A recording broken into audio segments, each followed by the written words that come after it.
에베소서 5장은 이제 바울이 에베소 교회에게 보낸 편지죠. 그래서 5장은 특별히 예수님의 사랑을 잘 본받아서 교회가 또 여러분의 삶이 어떻게 하라고요? 정결하고 거룩하게 구별되게 성령 충만하게 살면서 가정과 사회에서 아름답게 살아가라는 메시지를 주고 있습니다. 이것이 에베소서 5장에 대한 말씀의 전체적인 이야기입니다. 그런데 제가 오늘 함께 나누고 싶은 말씀의 본문이 어딘가요? 바로 짧은 말씀입니다. 바로 8절부터 11절. 이 부분에서 무엇을 얘기하냐면요. 8절에는 바로 이것부터 얘기합니다. 어둠과 빛이래요. 그래서 어둠과 빛은 공존할 수 있을까요? 없을까요? 없지요. 어떻게 보면은 구약에서 출애굽을 하는 과정에 하나님께서 이스라엘 백성에게 너희는 어느 곳에 가든지 그들의 법대로 쓰지 말고 나의 법대로 살아라 하시면서 법을 주셨던, 또 예수님의 시대 때 예수님께서 너희가 어떻게 살지 모르겠지만 내가 너에게 주는 새로운 계명을 주노니 하나님을 사랑하고 이웃을 사랑하는 그 계명처럼 이 땅을 살아갈 때 세상 사람들의 모습과는 다르게 살라고 말씀하시는 것과 상당히 일맥상통한다고 볼 수 있습니다. 바울은 이 에베소 교회를 향해서 말합니다. 여러분, 이제 예수님 믿었잖아요. 그러니까 여러분은 이제 빛의 자녀예요. 어둠의 자녀가 아닙니다. 여기서 어둠은 구약 성경부터 쭉 내려오는 때로는 죽음, 때로는 사망, 저주, 사탄의 영, 사단, 악한 영들을 상징한다고 볼 수 있지요. 그리고 빛은 우리의 빛이 되신 하나님, 예수 그리스도를 말하고 그것을 빛 가운데 이끄시는 성령 하나님과 모든 것을 이끄신 우리 아버지 하나님을 말한다고 볼 수 있습니다. 자, 그런데 바울 선생님께서 이 얘기를 하는 거예요. 여러분들은 이제 무엇이라고요? 어둠에 있었던 이제 빛입니다.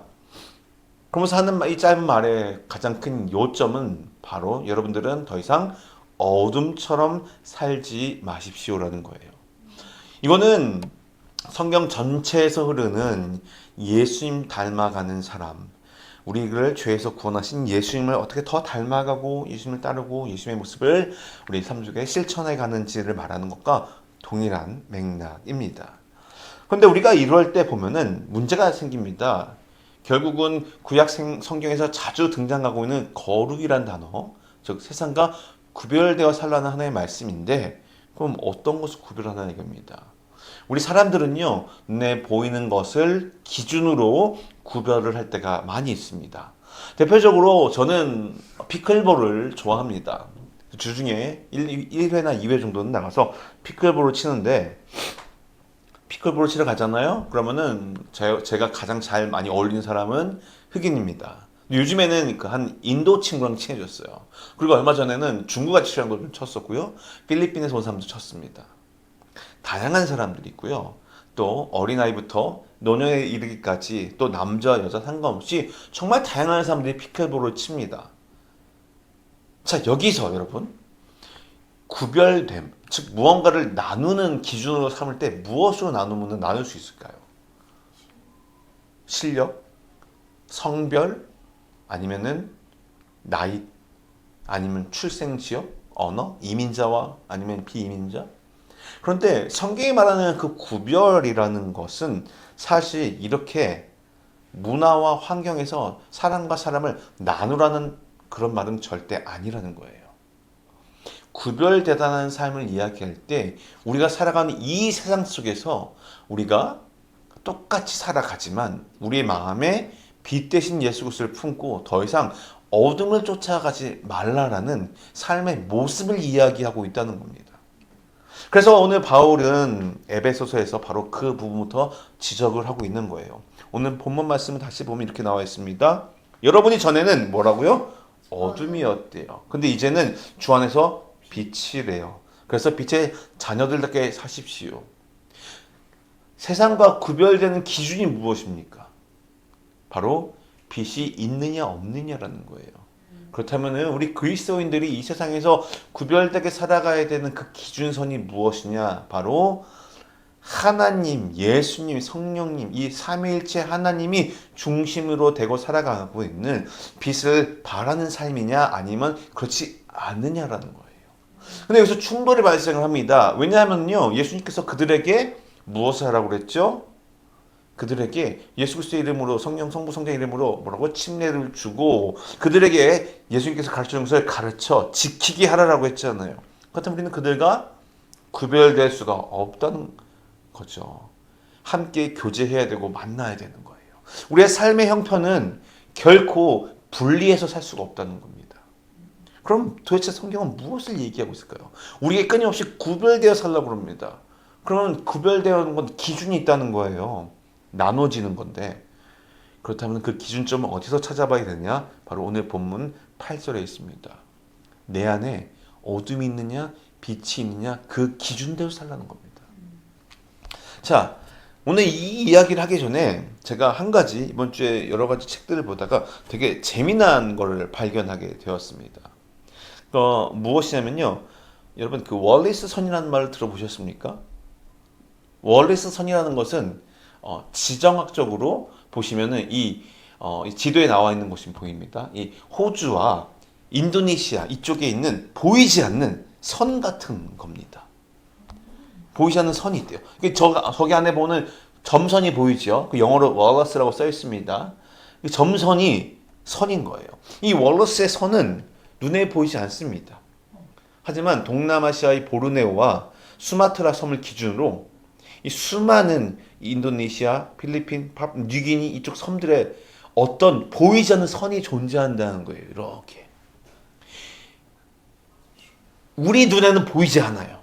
근데 그 보이는 선이 존재한다는 그걸 누가 발견했냐면요. 이 월러스라는 사람이 발견했다는 거예요. 이 알프레드 러셀 월리스라는 사람이 이 사람이 뭐 하는 사람이냐면요. 우리가 잘 알고 있는 진화론 있죠. 진화론이라는 유명한 사람이 있습니다. 누구죠? 바로 찰스 다윈이에요. 종의 기원이라는 책을 통해서 대륙과 대륙 간에 서로 종들이 이동을 하고 똑같은 종인데 어느 곳에 가서 적응하면서 새로운 종으로 이들이 진화해 갔다는 겁니다. 새로운 곳에 적응하기 위해 살아남기 위해서. 그런데 이 월러스는 사실 그 다윈보다 더 앞선 사람이에요. 이 아까 말했던 이 월러스선이 무엇을 말하냐면은 자 이겁니다. 이걸 아까 그 맵을 좀 더 확대해 볼게요. 자 이렇게 보이세요? 위에와 아래 선이 보이죠? 위에는 53km, 아래는 35km입니다. 이 중간에 이 보이지 않는 곳에 이렇게 지금 선이 지나가는 거예요. 실제로 선이 아니에요. 근데 바로 여기서 왼쪽과 오른쪽에 차이가 난다는 겁니다. 뭔지 아십니까? 바로 이겁니다. 동물들이 차이가 난다는 거예요. 오른쪽 볼까요? 화면에 오른쪽에 보면 뭐가 있습니까? 밑에 보면 코알라, 캥거루가 있죠. 위에는 잘 모르겠어요 저는. 근데 왼쪽을 보세요. 뭐가 있죠? 아시아 코끼리, 아시아 호랑이, 아시아 코뿔소가 있는 거예요.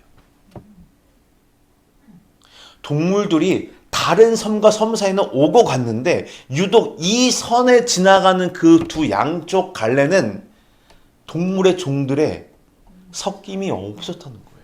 그거를 이 월러슨 사람이 직접 발견하고 종들을 확인하면서 찾아낸 거예요. 그래서 이 오른쪽에 있는 여러분 화면에 보시는 오른쪽에 있는 동물들은 어떤 동물에 더 가깝다? 오세아니아, 호주 대륙에 있는 동물들과 가깝다는 거예요. 실제로 호주와 여기까지 거리가 얼마나 멀까요? 충분히 많이 멀죠? 앞에 사진 보여드릴까요? 자, 보시면은, 자, 이게 지금 여기잖아요. 오스트레일리아랑 저 원래 더 멀어요. 근데 오히려 저 가깝지만 지금 말레이시아, 인도네시아 이쪽 섬 나라들과 더 가까움에도 불구하고 오히려 동물들의 종이 차이가 난다는 거예요. 물론 이것을 자세히 지질학적으로나 생물학적으로 보면은 여러분 지구 정확히 제가 기억이 안 납니다. 한 대륙설이 있어요. 한 대륙이 쪼개지면서 이동을 했다는 것이죠. 결국은 오스트레일리아 대륙에 있는 동물들이 여기까지 와 있다는 거예요. 그런데 웃긴 거는 그 다음 선으로 넘어가질 않았다는 거예요. 왜냐면요, 그 밑에 이 말하는 월러스 라인 밑으로는요, 지질학적으로 서로 대륙판의 이동에 의해서 그 안에 엄청나게 깊은 계곡, 협곡이 있대요. 그래서 동물들이 헤엄쳐서 넘어갈 수도 없다는 거예요. 그 안에는 뭐 파도가 치는지 뭐 이런지 모르겠는데 저는 이제 정확하게 디테일하게 공부를 못했어요. 하지만 이걸 보면서 뭘 느꼈냐면요. 와, 이렇게 다르다고? 그런데 이 두 지역 사이에는 실제로 보이는 선이 있다 없다? 없다는 거예요. 그런데 이 두 지역에 살면 너무나도 다르다는 거예요. 저는 이걸 보면서 우리 그리스도인의 삶? 이거를 묵상하게 된 거예요. 우리가 이 세상에서 구별되게 딱 선을 긋고 그리스도인들과 비그리스도인이 선을 그어서 너희 넘어오지만 이게 아니라는 거예요. 눈에 보기엔 뚜렷이 똑같아요. 그냥 지구의 한 표면이고 물이고 바다예요. 섬들과 섬들이 있어요. 그런데 분명히 어떠한 선에서는 차이가 있다는 거예요. 무엇 때문에? 그리스도인들 바로 예수님의 빛 때문에 다르다는 거예요. 우리는 그 빛에 의해서 거룩한 삶을 살고 빛의 자녀답게 살라는 거예요. 어디에서요? 눈에 보이지 않는 이 지구상에서 믿지 않는 자들과 함께 섞여서. 하지만 분명히 자세히 들여다보면 서로 섞이지 않는 종이 있어요. 그리스도인과 빛 가운데 사는 자들과 어둠의 자들이 섞일 수 없다는 거예요. 그래서 예수님께서 그 빛을 그들에게 전파하라는 거예요.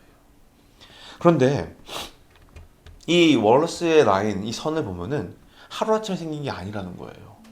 아주 오랜 시간의 그 지각의 변동과 지질의 변화, 지구의 이 기후와 환경의 변화에서 그것이 더 또렷해졌다는 거예요. 여러분, 뭔가 재밌는 얘기가 나오지 않았습니까? 그리스도인의 삶이 이렇다는 거예요. 하나님 앞에서 때로는 지각과 지각이 흔들려지고 무너지고 부딪히고 계곡을 깊게 더 만들고 그러면서 더 선을 깊게 만들고 그 오랜 시간 동안 우리가 하나님과 교제하면서 세상과 담을 쌓는 것보다는 세상을 위해서 중보하며 하지만 그 선 넘지 말아야 될 하나님을 인정하는 삶과 하나님을 인정하지 않는 삶 빛 가운데 살아가는 사람들과 어둠 가운데 살아가는 사람들에서 섞이지 않으면서 우리가 그 안에서 싸우는 거예요. 어떻게 해요? 이 믿음을 지키는 싸움을 지키면 지킬수록 우리는 하나님 앞에 더 올바르게 서가는 사람이 되어서 이 선이 하나님 보시기에 또렷이 된다는 거예요. 하지만 영적인 눈이 없는 사람들에게는 별반 차이가 없죠. 우리가 어떤 눈으로 살아야 될 것인가? 바로 이렇게 구별된 삶을 살아야 된다는 거예요. 그래서 이 구별된 삶을 살 때 우리가 제일 먼저 무엇을 찾아봐야 되는가? 첫 번째가 바로 이겁니다. 바로 누가 빛의 자녀인가라는 것을 알아야 돼요. 우리가 지금 어느 진영에 속해 있는지를 알아야 되고 그래서 내가 누구인지를 알아야만 하나님 보시기에 구별된 삶을 산다는 겁니다. 여기서 구별된 삶의 가장 큰 핵심은요. 사람들이 봤을 때 구별된 삶이 아니에요. 하나님께서 보셨을 때 구별된 삶이에요. 자, 에베소서 5장 8절에 사도 바울이 이렇게 얘기합니다. 너희는 전에 어디였다고요? 어둠이었다는 거예요. 근데 이제는 주 안에서 빛이래요. 빛의 자유점 행하래요. 이 말씀은 우리의 정체성을 얘기하는 거예요. 그리고 사명이에요. 이제 우리의 신분이 우리의 존재가 어둠의 자녀가 아니라 빛의 자녀가 되었으니 빛의 자녀들처럼 행동하라는 거예요. 자, 여러분 빛의 자녀가 됐다는 말은 무엇입니까? 하나님의 자녀가 됐다는 겁니다. 그런데 우리는 아직도 이제 사단의 자녀처럼 살아가고 있어요. 죄를 좋아하고 우리 마음속에 음욕과 사기와 거짓과 내 욕심 그리고 내 안에 받은 상처와 아픔을 꼭 끌어안으면서 하나님께 가져가면 용서가 이루어지고 은혜가 입혀져서 위로가 있고 회복이 있는데 다 거부해요. 왜요? 아직도 나는 빛의 자녀가 아닌 어둠의 자녀라고 착각하고 있기 때문에 그렇다는 거예요. 구별된 삶을 살고 싶으십니까? 그럼 여러분이 누군지를 아셔야 돼요. 우리는 이미 구원받은 자녀입니다. 예수 그리스도의 피로 인해서. 이스라엘 백성이 제가 지난주에도 설교했던 부분이지만 이스라엘 백성이 끊임없이 출애굽 과정에서 계속 불평합니다. 이들 불평에 늘 따라하는 말이 있어요. 무엇입니까? 바로 우리가 이집트에 있었다면 이렇게 개고생은 안 할 텐데 이거예요. 아직도 이들에게 생명을 주신 자유를 주신 약속의 땅으로 새로운 길을 열어주신 하나님의 뜻을 바라보지 못하고 저 과거에 연연하면서 아직도 그들이 바라봤던 인간이 지은 신전을 바라보며 우리가 믿어야 될 신들은 바로 이런 신이라고 착각 속에 살아가고 있는 이스라엘 자녀들의 모습이 어쩌면은 우리의 모습과 동일하다는 겁니다. 사도 바울이 그래서 얘기하는 거예요. 예수 그리스도 때문에 교회를 세운 에베소 교인들이요 이제 여러분들은 거룩하게 새로운 정체성 빛의 자녀라는 것을 잊지 말고 사십시오라고 강력하게 권면하고 있다는 것입니다. 그렇다면 우리는 어둠의 자녀, 죄를 사랑하고 죄를 옹호하고 죄를 즐겨하던 모습을 우리는 이제 경계해야 돼요. 이 죄에 대한 경각심이 없는 삶은 스스로 우리가 날마다 빛 가운데 살아가는 자녀임을 잊게 하는 방법입니다. 우리는 죄의 유혹 앞에서 사실 속수무책으로 넘어질 수밖에 없는 연약한 존재예요. 어느 누가 완벽할 수 있겠습니까? 교회를 보면은 많은 목사님들이나 사역자들이 돈 때문에 무너지고 여성 때문에 무너집니다. 여성 때문에 무너진 것이 아니라 본인의 음욕 때문에 무너진 거죠. 자, 저도 똑같습니다. 저도 결코 자유할 수가 없어요. 지금 상황에서 저의 삶을 보면은 삶이 늘 다 패턴이 똑같습니다. 저희 아내가 24시간 제가 뭘 하는지 다 알아요. 어딜 가는지 다 알아요. 제 핸드폰을 다 공유했기 때문에 어디 가서 그런지 다 알아요.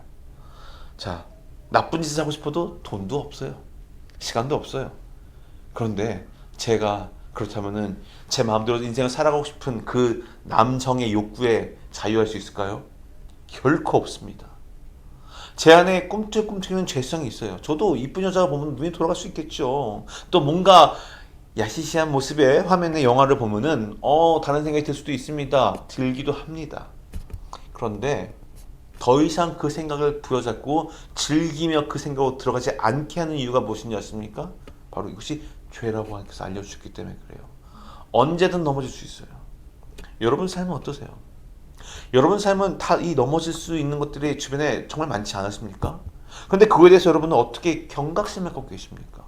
제가 음욕이라는 한 가지의 예를 들었지만 여러분 인내하지 못하는 것, 온유한 말을 섬기지 못하고 사랑하지 못하는 것, 내 안에 억울했을 때마다 버럭버럭 감정적으로 대들면서 소리를 높이고 누군가에게 상처를 주는 말들, 교회나 다른 사람들의 잘못에 대해서 상당히 날카롭게 비판하며 정작 본인에게는 너그러운 모습. 우리는 빛의 자녀이기 때문에 이제 우리가 좀 조심해야 돼요. 조심해야 돼요. 죄를 짓지 않기 위해서 우리는 좀 조심할 필요가 있어요. 그러면 어떻게 조심할 수 있을까요? 여기서 우리가 죄를 안 짓기 위해서 늘 죄지면 안 돼, 죄지면 안 돼 이러면은 소용이 없어요. 왜요? 우리는 스스로 죄를 짓지 않는 것을 그 정결의 모습을 이룰 수 없는 존재이기 때문에 그래요.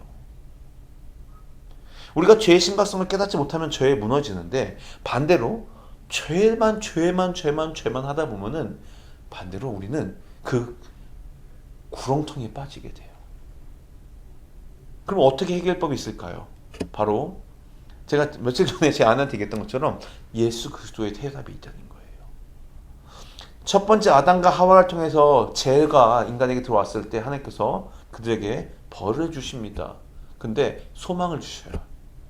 단순하게 남성에게는 이 땅의 저주를 힘들게 일을 하는, 여성에게는 출산의 고통을 1차적인 저주처럼 보일 수 있지만 하나님께서는 여자의 후손을 통해서 그 뱀의 머리를 치겠다고, 즉 죄의 권세를 이기시겠다고 약속을 해주셨습니다.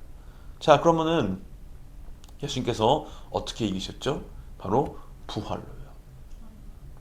예수님께서 이 땅에 오시면서 사단이 결코 범접할 수 없는 그 강력한 하나님의 그 권세와 능력, 힘, 즉 생명의 힘을 보여주셨어요. 그렇다면은 우리가 매일매일 난 죄 지으면 안 돼, 죄 지으면 안 돼라고 고민하며 벌벌벌 떨며 살 것이 아니라 빛의 자녀라면은 우리에게 빛을 주신 예수님을 우리 마음속에 가득 채우는 연습을 하는 게 정말 필요하다는 것입니다. 이것이 바로 빛의 자녀가 할 거예요. 요한복음 15장에서 이렇게 말씀하세요. 나는 포도나무요 너희는 가지라. 그가 내 안에 또 내가 그 안에 거하면 바로 누구라고요? 사람 너희가 열매를 맺는데요. 그 너희가 나를 떠나서는 아무것도 할 수 없대요. 여기서 말한 게 무엇입니까? 열매 맺는 삶, 그리스도인들의 이 변화받는 거룩한 구별된 삶 어떻게 만든다고요? 예수 그리스도 안에 거할 때라는 거예요. 그렇다면 우리 마음속에 눈과 생각 속에 무엇을 채워야 될까요? 네, 간단합니다. 예수 그리스도예요. 예수 그리스도를 채우는 방법이 무엇입니까? 바로 예수님께서 말씀하신 하나님의 관계를 우리가 늘 지속하고 이 땅에서 천국을 경험하고 또 우리를 이끌어 주실 성령 하나님께 간구하며 예수 그리스도의 이름으로 기도하고 예수의 말씀을 묵상하는 것, 이거밖에 없다는 거예요. 다른 것으로 예수 그리스도를 느끼고 경험하시는 게 있다? 그렇다면은 성경을 하나님께 주신 이유가 없어요. 하나님께 기도해야 돼요. 예수님이 주신 권세의 이름으로. 주님, 제가 이제 더 이상 어둠의 자녀가 아닙니다. 더 이상 죄의 자녀가 아닙니다. 이제 빛의 자녀입니다. 그런데 저를 빛의 자녀로 불러주셨지만 제가 스스로 빛을 낼 수가 없습니다. 저에게 힘을 주십시오. 자, 그래서 이렇게 나옵니다. 여러분이 전에는 어둠이었지만 이제는 주 안에서 빛입니다. 그래서 빛의 자녀들답게 사십시오라는 거예요. 그래서 우리의 정체성이 무엇이다? 바로 빛의 자라는 겁니다. 그럼 두 번째로 빛의 자녀가 무엇이 되느냐? 이제 열매를 맺어야 돼요. 빛의 자녀 열매 맺는 삶이 바로 오늘 본문 9절부터 11절까지의 말씀에 나와 있습니다. 한번 읽겠습니다. 9절부터 11절. 빛의 열매는요, 모든 선함과 의로움과 진실함에 있습니다. 여러분은 주를 기쁘시게 할 것이 무엇인지 분별하십시오. 여러분은 열매 없는 어둠의 일에 상하지 말고 오히려 그것을 꾸짖으십시오. 조금 더 쉽게 말해볼게요. 빛의 열매는 여러분이 뭔가 열심히 살면서 여러분의 세상에 말하는 가치의 기준은 성공이 아니라 뭐라고요? 선함. 하나님의 성품으로 살아가는 거예요. 오직 선함은 하나님만께만 있기 때문에 하나님의 착하고 여유롭고 너그럽고 넉넉하고 궁일한 마음을 우리 마음 가운데 베풀며 살고, 의로움, 무엇이 옳고 그른지를 판단하여 옳은 길을 택하고, 진실함, 거짓되게 살지 말라는 겁니다. 이 세 가지의 빛의 열매가 맺다는 거예요. 10절과 11절은 이거에 대해서 조금 더 추가적으로 설명합니다. 주를 기쁘시게 할 것이 뭔지 분별하고, 11절, 이제 열매 없는 어둠의 일에 관여하지 말래요. 자꾸 여러분의 거기에 신경 쓰지 말래요. 누군가 여러분한테 가져가지고 자매님, 예수님, 우리 해야 되는 이런 해야 되지 않겠습니까? 저래야 되지 않겠습니까? 그럴 때 뭐라고요? 그것을 꾸짖으래요. 꾸짖는다는 무슨 말입니까? 잘못되었기 때문에 그것이 옳지 않다라고 말하라는 것이 꾸짖는 거예요. 그렇다면은 우리의 삶이 어떻게 돼야 될까요? 의로라는 것은 의롭게 하는 것, 선하게 하는 것, 진실함 모두 우리가 그리스도 안에서 행할 때만 가능했습니다. 다시 한번 얘기 드릴게요. 선행은요, 우리가 말하는 세상 사람이 말하는 선행에 뭐가 있을까요? 도네이션을 하죠, 기부하죠, 또 봉사활동하죠, 나눠주죠. 상당히 비슷해요. 우리 그리스도인이 하는 것과 똑같아요. 그런데 문제는 다른 게 있어요. 뭐냐고요? 우리 마음속에 예수님께서 하신 그 마음, 궁일의 마음이 있어야 된다는 거예요. 예수님께서 우리를 바라보셨을 때 어둠 가운데 있고 죄악 가운데 있고 사망 가운데 있던 우리를 향해서 선한 마음을 가지고 찾아오셔서 구원을 선물해 주셨던 그 아버지 하나님, 또 예수님, 성령 하나님의 그 궁일의 마음이 우리 가운데 있어서 그 마음으로 세상 사람들에게 나가야 된다는 거예요. 그것이 없는 선함은 겉모습은 선함이지만 하나님께서 말씀하신 빛의 자녀의 선함이 아니라는 거죠. 어둠의 자녀들도 선함을 할 수 있어요. 그래서 마태복음 5장 16절처럼 우리의 착한 행실이 하나님께 영광을 돌리는 도구로 사용되는 겁니다. 우리가 선한 일을 했어요. 세상 사람들은 선한 일 뭐라고 하죠? 뭐 어떻게 보면은 왼손이 하는 일을 오른손이 모르게 하고 서로 쉬쉬 조용히 하는 사람들도 있습니다. 하지만 많은 사람들은 선악한 일 하면은 좀 인정받고 싶어 해요. 내가. 그런데 그리스도인의 선함은요, 사실은 우리의 선함이 숨겨져서도 안 돼요. 드러나야지 돼요. 무엇이? 하나님이. 하나님의 영광을 돌리는 도구가 된다는 거예요. 그런데 우리의 평상시의 행실과 말과 삶의 모습이 참 껄끄러운데, 봉사했다고, 후원했다고, 착한 일 좀 했다고 사람들에게 하나님께 영광 돌리는 일이 벌어질까요? 안 된다는 거예요. 우리의 평상시 삶이 그리스도처럼 닮지 않았는데 착한 일 몇 번으로 하나님께 영광 돌린다? 불가능해요. 의로움도 마찬가지입니다. 옳고 그름, 이것을 구별할 때 하나님의 뜻을 따르는 거예요.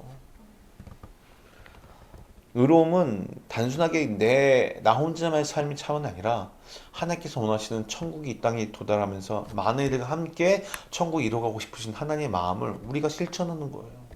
그러다 보면은 이거는 나 혼자만의 문제가 아니라 내가 속해 있는 가정, 또 내 교회, 내 지역과 이 친구들 사이 속에도 내가 이들에게 먼저 좋은 모습을 보이고 이들에게 하나님을 전파해야 되는 것. 거기에 하나님의 뜻을 따르는 의로움이 나타나 있습니다. 그리고 진리는 아까 얘기했던 것처럼 하나님을 아는 것이 진리입니다. 이 모든 것들이 우리 삶에서 복합적으로 이루어질 때 우리는 무엇을 하냐고요? 바로 빛의 자녀로 열매 맺는 삶을 살게 된다는 것입니다. 바울은 그래서 우리에게 또 무엇을 말했냐면요. 열매가 없는 어둠의 일에 참여하고 관여하지 말래요. 이걸 보면은 전 사실 약간 헷갈렸어요. 그렇다면은 정치에 관여하지 말라는 건가?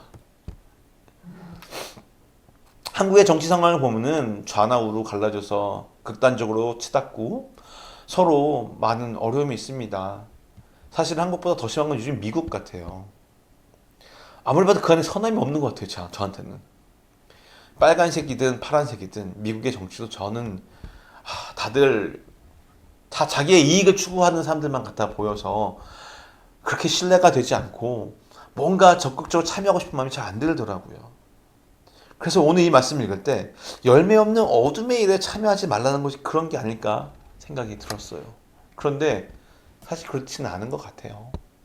뭐냐면은 내가 있는 상황에서 빨간 당이든 파란 당이든 상관없이 그들에게 뭐 하라고요? 얘기했잖아요. 선행을, 의로움을, 진실함을 보여서 그들이 하나님께서 살아계신 걸 우리의 삶을 통해서 보여줘야 된다는 거예요. 우리가 그들을 향해서 정죄하고 어둠의 자녀라고 손가락질하는 것 그것이 아니라 그들과 함께 맞서 싸우고 티격태격하면서 싸우고 아규먼트 하면서 무엇이 옳으네 좋네 이렇게 다툼을 하지 말고 내가 있는 자리에서 이들에게 하나님께서 살아계심을 보이라 이겁니다. 때로는 우리가 그들의 어떤 무엇보다도 좀 떨어질 수가 있어요. 재력이 없을 수도 있고요. 사회적 영향력이 떨어질 수도 있습니다. 그런데 하나님은 우리의 크든 작든 그 결과를 보고 말씀하신 것이 아니라 지금 내 하루의 삶에 오늘의 삶에 빛의 자녀로 살고 있는가를 보신다는 거예요. 빛의 자녀로 산다는 것이 바로 그런 겁니다. 하나님의 자녀로 살아간다는 것, 거룩하게 살아간다는 것이 바로 그런 것입니다. 그래서 단순히 악을 피하는 것을 넘어서 적극적으로 선을 행하고 사람들에게 그리스도의 사랑을 전해야 되는 것이 구별된 삶입니다. 오늘의 예배 말씀을 좀 정리하겠습니다. 오늘은 우리가 구별되는 삶에 대해서 좀 나눠봤어요. 하나님께서는 우리에게 세상과 타협하지 말고 영적으로 구별된 삶을 살기 원한다는 것이에요. 세상과 타협하지 말고 영적으로 구별된 삶을 살라는 것입니다. 물론 영적으로 구별된 삶을 살다 보면은 우리의 삶의 모습도 사람들과 좀 다를 수는 있어요. 본질은 영적으로 구별된 삶이 먼저라는 것이고 그로 인해서 파생되어지는 우리의 삶의 모습이 선한 영향력을 끼쳐야 된다는 것입니다. 이 구별됨은 세상을 배척하거나 단절하는 것이 결코 아닙니다. 하나님의 뜻을 따라 거룩하게 살아가면서 세상을 변화시키는 거예요. 이 아까 얘기했던 월레스의 선의 이야기를 생각해 보자고요. 동물들이 서로 섞이지 않아요. 그 선에서 각자의 특성을 가지고 살아가고 있습니다. 우리도 하나님의 백성으로서 우리의 정체성 잃지 말고 살아야 돼요. 근데 이 선이 존재한다고 해서 우리가 넘어가지 말고 지켜야 된다, 넘어간다 이런 개념이 아니라는 거예요. 왜냐면 월레스의 선도 보이진 않거든요. 그 말은 무엇입니까? 나는 그리스도인입니다라고 말하면서 내가 외치면서 살아가는 것이 중요한 것이 아니라 삶에서 내가 그리스도인임을 증명하는 삶을 살아야 된다는 거예요. 보여지고 들려지는 것을 우리가 말로써 표현하는 것이 아니라 그들에게 살아계신 하나님을 전할 수 있는 삶의 모습이 되어야 된다는 것입니다. 우리의 행동과 태도가 하나님께 속한 자임을, 빛의 자녀인 것을 나타내야 돼요. 얼마나 어렵겠어요. 제가 이 결론을 생각하면서 이런 생각이 났습니다. 옛날 한국에서 유명한 가족 오락관이라는 게임이 있어요. 거기서 이제 헤드폰을 끼고 소리가 아닌 몸짓과 발짓으로 상대방에게 내가 하고 싶은 말 전달하는 거예요. 여러분 쉬워요? 어려워요. 제일 쉬운 게 뭐예요? 귀를 열고 말하면 쉬워요. 거기에 있다는 거예요. 우리가 부단하게 힘들게 살아가면서 보여줘야 돼요. 그리스도인이라고 살면 나타나는 것이 말로 하면 너무 쉬워요. 근데 오늘 본문에 말하는 건요, 말로 하지 말라는 거예요. 원래선처럼 딱 보이는 선이 아니라 보이지 않지만 구별된 삶, 우리가 말로서 드러내는 것이 아니라 그들에게 느껴지는 영적인 다른 분위기를, 영적인 우리의 그리스도의 빛의 아우라를 그들에게 전할 수 있는 사람이 되어야 된다는 것입니다. 우리가 속한 가정과 직장 그리고 사회에서 하나님의 자녀로 어떻게 구별되어 살아갈지 우리는 고민해야 돼요. 그리고 작은 것부터 실천을 해보시기를 축원드립니다. 우리의 삶을 통해 하나님의 빛이 세상 가운데 쫙 퍼지는 그 놀라운 사역에 우리가 한 역할을 감당하여서 하나님께서 그래 내가 너에게 나의 독생자 예수의 피로 산 너의 생명이 결코 헛되지 않았구나. 나의 그 이 세상 사람들에게 천국을 경험하며 잃어버린 그 한 마리 양치할 때 기뻐했던 그 마음을 너가 이해하고 함께 이 사역에 동참했구나. 내가 너에게 이런 것을 맡겼는데 이렇게 은혜를 주는데 이것을 땅에다 묻어둔 것이 아니라 열심히 일해서 30배, 60배, 100배의 열매를 맺어왔구나. 착하고 충성된 종아 잘했다라는 칭찬을 받으시는 우리의 인생이 되기를 주님의 이름으로 축원드립니다. 아멘.